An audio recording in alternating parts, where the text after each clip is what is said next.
बात उस समय की है जब हयग्रीव नाम का एक महापराक्रमी दैत्य पृथ्वी पर आया।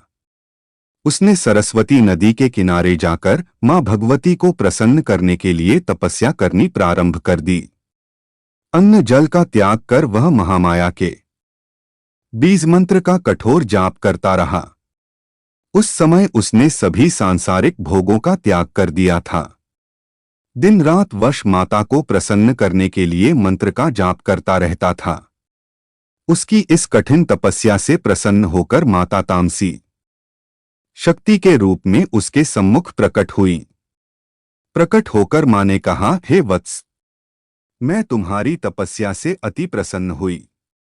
तुम जो चाहो वो मांग लो, मैं उसे अवश्य ही पूर्ण करूंगी। मां भगवती की प्रेममयी वाणी सुनकर हयग्रीव की प्रसन्नता का ठिकाना न रहा। उसकी आंखों में अपनी सफलता और मठ की प्रसन्नता की नमी उभर आई। वह मां भगवती की स्तुति करते हुए बोला, हे ममतमयी मां, आपको मेरा नमस्कार है। आप आदि शक्ति स्वरूपा व जगत का कल्याण करने वाली हो। हे महामाया, जगत का पालन और संहार करना ही आपका स्वभाव है। आपकी कृपा मात्र से असंभव कार्य भी क्षण भर में पूर्ण हो जाता है। आपके लिए सब कुछ साध्य है। अगर आप मुझे से प्रसन्न हैं तो आप कृपा करके मुझे अमर होने का वरदान दे दें। इतना सुनकर देवी ने कहा, हे दैत्यराज, यह मृत्युलोक है। यहाँ जो आया है उसकी मृत्यु निश्चित है। ये प्रकृति का नियम है और इस नियम को तो स्वयं त्रिदेव भी नहीं बदल सकते हैं। किसी प्राणिमात्र के लिए अमर होना संभव ही नहीं है। स्वयं देवताओं को डोट भी इस लोक में आकर कार्य समाप्ति पर मृत्युलोक से जाना पड़ता है। इसलिए तुम कोई अन्य वर मांग लो, वह मैं अवश्य ही तुम्हें दे सकती हूं। यह सुनकर हयग्रीव ने कहा, माता, आप मुझे अमरत्व का वर नहीं दे सकती हैं तो कोई बात नहीं। मेरी आकांक्षा ये है कि मेरा वध हयग्रीव के हाथों ही हो, अन्य कोई मुझे न मार सके। यही मेरी कामना है। आप इसी को पूर्ण कर दें। ऐसा ही होगा, ऐसा कहकर माता अंतर्ध्यान हो गईं। वरदान पाकर हयग्रीव की प्रसन्नता का ठिकाना न रहा। खुश होकर वह अपने घर को चल दिया। हयग्रीव उन देवी से वर पाकर से अजय हो गया था। अब त्रिलोक में कोई भी ऐसा नहीं था जो उस दुष्ट को मार सके। इसी का लाभ उठाकर उसने आतंक मचाना शुरू कर दिया। उसने ब्रह्मा जी से वेदों को छीन लिया और देवताओं तथा ऋषियों को भी परेशान करना आरंभ कर दिया। उसके आतंक के कारण यज्ञादि कार्य भी बंद हो गए और सृष्टि व्यवस्था भी बिगड़ने लगी। यह देखकर ब्रह्मा व अन्य देवता भी भगवान विष्णु के पास गए।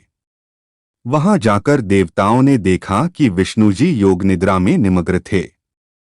अब उनको जगाया कैसे जाए, यह सोचकर ब्रह्मा जी ने उनको जगाने के लिए दीमक नामक एक कीड़ा उत्पन्न किया। क्योंकि विष्णु जी एक लंबे समय से युद्ध कर रहे थे। युद्ध से थककर जब वो आकर अपनी योग निद्रा में बैठे तो उन्होंने धनुष पर अपना सिर टिका लिया था। धनुष की प्रत्यंचा चढ़ी हुई थी। ब्रह्मा जी की प्रेरणा से उस कीड़े ने धनुष की प्रत्यंचा काट दी। प्रत्यंचा कटते ही एक भयंकर गर्जन हुआ और भगवान विष्णु का मस्तक कटकर अदृश्य हो गया। जब देवताओं ने विष्णु जी के कटे हुए सिर को देखा तो उन्हें भयंकर दुख और पश्चाताप हुआ। किसी को कुछ समझ ही नहीं आ रहा था।